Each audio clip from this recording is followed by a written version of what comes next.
Venous reflux occurs when blood in the superficial veins goes in the wrong direction. This is the most common cause of varicose veins, spider veins, chronic swelling, venous stasis dermatitis, and even venous ulcers. In order to understand how venous reflux occurs, we must first understand how normal veins function.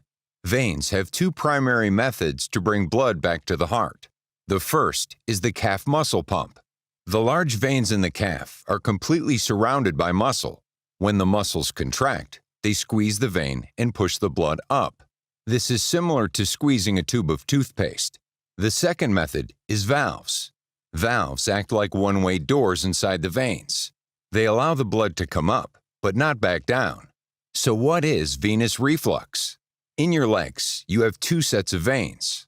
The deep veins are much larger than superficial veins and are responsible for around 97% of the blood returning to the heart. The superficial veins are the veins just beneath the skin surface. They are less important and carry only about 3% of the blood back to the heart. The most important and largest superficial vein is the saphenous vein.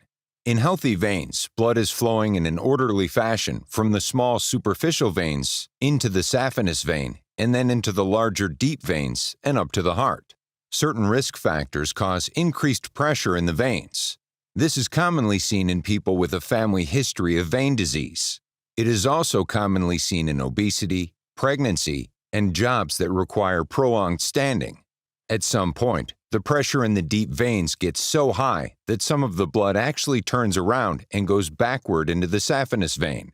So, now the saphenous vein, which was not very important when the veins were healthy, has become a big problem. The blood in this vein begins to flow backward under high pressure.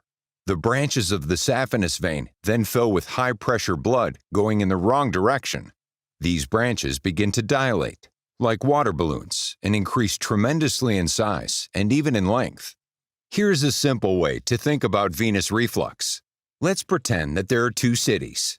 One city is called feet, and the other city is called heart.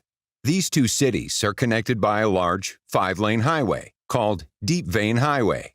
The saphenous vein side street runs parallel to the deep vein highway, which connects to many smaller side streets called peripheral vein streets.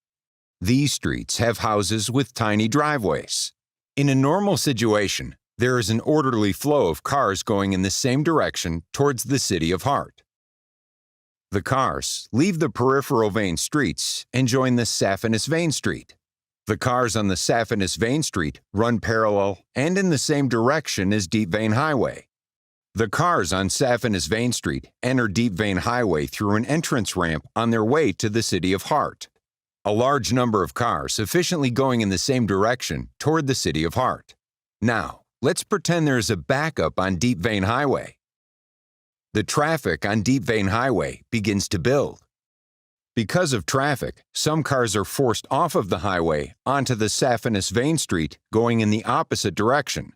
Some of the cars that are going backward on saphenous vein street begin filling up the peripheral vein streets. Some even go off the road to form new streets. Eventually, there is a traffic jam filling up these tiny side streets and driveways. The side streets have to get wider and longer to accommodate all of the new traffic. More and more cars crowd into driveways, forcing the driveways to get even larger.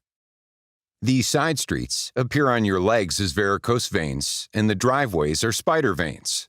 There are two ways to fix the problem and redirect all of the cars back in the right direction. The first is to open more lanes on the highway. We widen the deep vein highway by performing deep vein procedures. But widening the highway is often not necessary.